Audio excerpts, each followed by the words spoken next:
Hi, ഞാൻ doctor Murshida Muhammad Ali. പലരെയും അലട്ടുന്ന ഒരു പ്രശ്നമായിരിക്കും ഡാർക്ക് സർക്കിൾസ്. ഡാർക്ക് സർക്കിൾസ് എന്ന് വെച്ചിട്ടുണ്ടെങ്കിൽ നമ്മുടെ കണ്ണിന് താഴെ വരുന്ന ഇരുണ്ട നിറത്തിനാണ് നമ്മൾ ഡാർക്ക് സർക്കിൾ എന്ന് പറയുന്നത്.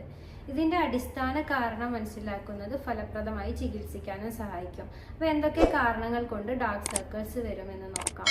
ഉറക്കമില്ലായ്മ, ജനറ്റിക് ഫാക്ടർ, അതുപോലെ തന്നെ sun exposure, allergies, thyroid disorders, അതുപോലെ ഇൻക്രീസ്ഡ് സ്ക്രീൻ ടൈമും ഇതിനൊരു പലപ്പോഴും ഒരു കാരണമാവാം. ഇത് നമുക്ക് എങ്ങനെയൊക്കെ പരിഹരിക്കാമെന്ന് നോക്കാം. സഫീഷ്യൻ്റ് ആയിട്ട് ഉറക്കം കിട്ടുന്നുണ്ടെന്ന് ഉറപ്പുവരുത്തുക. മതിയായ ഉറക്കം ലഭിക്കുന്നത് പ്രധാനമാണ്. അതുപോലെ തന്നെ നന്നായിട്ട് വെള്ളം കുടിക്കുക, iron rich, vitamin E rich ഫുഡൊക്കെ ഇൻക്ലൂഡ് ചെയ്യാൻ ശ്രമിക്കുക. അതുപോലെ സ്ക്രീൻ ടൈം റെഡ്യൂസ് ചെയ്യാൻ ശ്രമിക്കുക. ഒരുപാട് നേരം മൊബൈൽ കാണുന്നവരാണ് നിങ്ങളെങ്കിൽ അതിൻ്റെ സമയം ഒന്ന് കുറക്കാൻ ശ്രമിക്കുക. അതുപോലെ അലർജീസ് ഒക്കെ നിങ്ങൾ അലട്ടുന്നുണ്ടെങ്കിൽ അതിനായിട്ട് ട്രീറ്റ്മെൻറ്റ് എടുക്കാനും ശ്രദ്ധിക്കുക.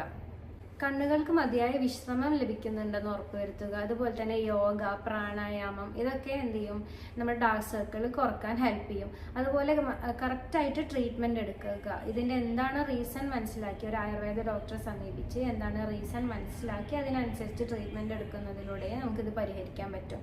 ചില ഐ കെയർ പ്രൊഡക്ട്സും ഇതിന് സഹായിക്കും.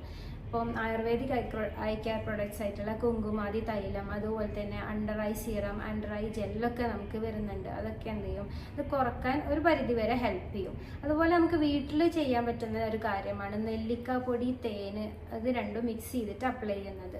ആയുർവേദിക് തെറാപ്പീസ് ആയിട്ടുള്ള അഭ്യംഗ, തർപ്പണ, സേഗ എന്ന് വെച്ചിട്ടുണ്ടെങ്കിൽ മെഡിക്കേറ്റഡ് ഐ വാഷ്, ഇതൊക്കെ എന്ത് ചെയ്യും, ഒരു പരിധി വരെ നമുക്ക് ഡാർക്ക് സർക്കിളിൽ കുറക്കാൻ ഹെൽപ്പ് ചെയ്യും. ഇതിൻ്റെ അടിസ്ഥാന കാരണം മനസ്സിലാക്കി ചികിത്സിക്കുന്നത് ഏറെ പ്രധാനമാണ്. അലർജീസ് ഒക്കെ ഉള്ള ആളുകളാണെങ്കിൽ അതിനുള്ള ട്രീറ്റ്മെൻറ്റ് എടുക്കുന്നതോടെ നമുക്ക് എന്ത് ചെയ്യാൻ പറ്റും, ഡാർക്ക് സർക്കിൾസ് കുറക്കാൻ പറ്റും.